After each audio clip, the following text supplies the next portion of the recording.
Hello बच्चों, very good morning बेटा। बेटा मैंने ऑलमोस्ट आपको सप्लाई के सारे कॉन्सेप्ट जो थ्योरी के रिगार्डिंग है वो करा दिए थे।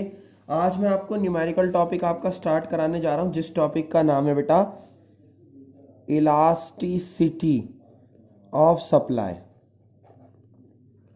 Elasticity of supply. Elasticity of supply बात आती है। मैंने इलास्टिसिटी तो कैपिटल से लिखा है, सप्लाई स्मॉल से। ऐसे ही बेटा, क्योंकि इलास्टिसिटी काफ़ी डीप टॉपिक है तो मैंने इस वजह से लिखा, बाकी कोई और रीज़न नहीं है। चलो आगे देखते हैं। इलास्टिसिटी का मतलब क्या होता है, समझना बात को। इलास्टिसिटी का मतलब होता है बेटा चेंज। सीधी भाषा में बोलूं, सिंपल लैंग्वेज में बोलूं तो इलास्टिसिटी का मतलब होता है चेंज। यानी चेंज को हम इलास्टिसिटी कहते हैं एक तरीके से। बेसिकली तीन तरह की इलास्टिसिटी होती है ना। एक होती है आपकी इनकम इलास्टिसिटी, एक होती है आपकी इनकम इलास्टिसिटी, एक होती है आपकी क्रॉस इलास्टिसिटी, एक होती है आपकी क्रॉस इलास्टिसिटी और एक होती है आपकी प्राइस इलास्टिसिटी। ठीक है, एक आपकी प्राइस इलास्टिसिटी भी होती है। तो ये तीन तरह की बेसिकली इलास्टिसिटी होती है। अब मेरी बात ध्यान से समझना, इनकम हमारे कोर्स में नहीं है, क्रॉस हमारे कोर्स में नहीं है, प्राइस हमारे कोर्स में है।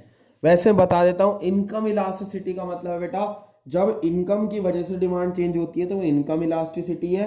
और क्रॉस इलास्टिसिटी का मतलब है जैसे एक्स गुड है और एक वाई गुड है, एक्स की वजह से वाई में चेंज आता है, वाई की वजह से एक्स में चेंज आता है, तो उसे क्रॉस इलास्टिसिटी कहते हैं। और एक होती है बेटा प्राइस इलास्टिसिटी। प्राइस इलास्टिसिटी में क्या है, जब प्राइस इलास्टिसिटी में ये है बेटा कि प्राइस की वजह से चेंज आता है, किसकी वजह से, प्राइस की वजह से चेंज आता है डिमांड में, तो उसे प्राइस इलास्टिसिटी कहते हैं। इलास्टिसिटी को बेटा रिप्रेजेंट करते हैं हम ईएस से। फॉर्मूला होता है delta Q upon delta P into में पी अपॉन में क्यू। अब ये फॉर्मूला आपने ईडी में भी देखा था, यानी इलास्टिसिटी ऑफ डिमांड में भी बिल्कुल ऐसा ही फॉर्मूला था। बिल्कुल सही बात है बेटा, ऐसा ही था फॉर्मूला वहां पर भी। अब यहाँ पर हेयर लिख के, हेयर जो ईएस है वो तो इलास्टिसिटी ऑफ प्राइस को शो करता है, elasticity of supply, sorry, elasticity of supply को शो करता है कि सप्लाई में कितना चेंज आ रहा है प्राइस के चेंज होने की वजह से, प्राइस के चेंज होने की वजह से सप्लाई में कितना चेंज आ रहा है। डेल्टा क्यू जो है बेटा वो शो करता है चेंज इन क्वांटिटी को, है ना। चेंज इन क्वांटिटी को डेल्टा क्यू शो करता है। डेल्टा पी जो है वो चेंज इन प्राइस को शो करता है कि प्राइस में कितना चेंज आ रहा है, मतलब कि प्राइस में कितना बदलाव है। क्वांटिटी का मतलब कि सप्लाई में कितना बदलाव है। जो पी है बेटा वो ओरिजिनल प्राइस को शो करता है कि ओरिजिनल प्राइस कितना रहा, मतलब बदलने से पहले का प्राइस कितना था। जो क्यू है वो ओरिजिनल सप्लाई को शो करता है। ओरिजिनल का दूसरा वर्ड है इनिशियल। ठीक है बेटा, ओरिजिनल सप्लाई को ये शो करता है। अब बात आती है करना किस तरीके से है। तो बेटा कुछ स्टेप्स है, मैं आपको बता देता हूँ। कुछ स्टेप्स होते हैं इसे करने के। स्टेप नंबर 1, सबसे पहली बात तो आपको फॉर्मूला आना चाहिए। जो फॉर्मूला मैंने आपको अभी अभी लिखवाया वो फॉर्मूला आना बहुत ज़रूरी है। स्टेप नंबर 2, आपको बनानी है एक टेबल।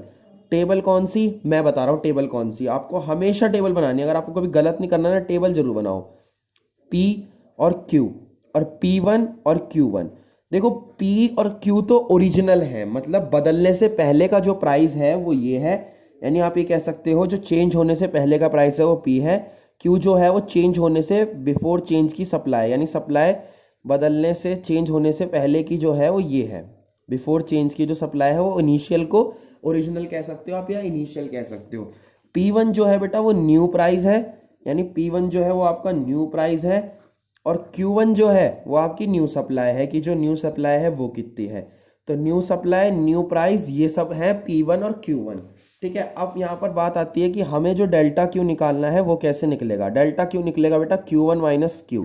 बात आती है क्यों, न्यू माइनस ओल्ड करोगे तभी तो पता लगेगा आपके बीच में कितना डिफरेंस आया है। और कभी कभी क्या होता है बेटा, ये वाला जो Q1 माइनस क्यू है ये माइनस में भी आ जाता है, तो कोई दिक्कत नहीं है। उसके बाद डेल्टा पी। डेल्टा पी कैसे निकलेगा बेटा, P1 माइनस पी।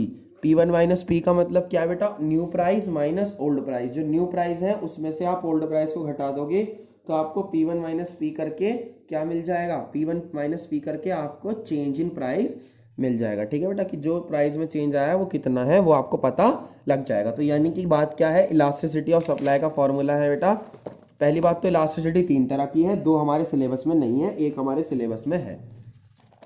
हमारे सिलेबस में कौन सा है कि प्राइस की वजह से सप्लाई में कितना चेंज आता है।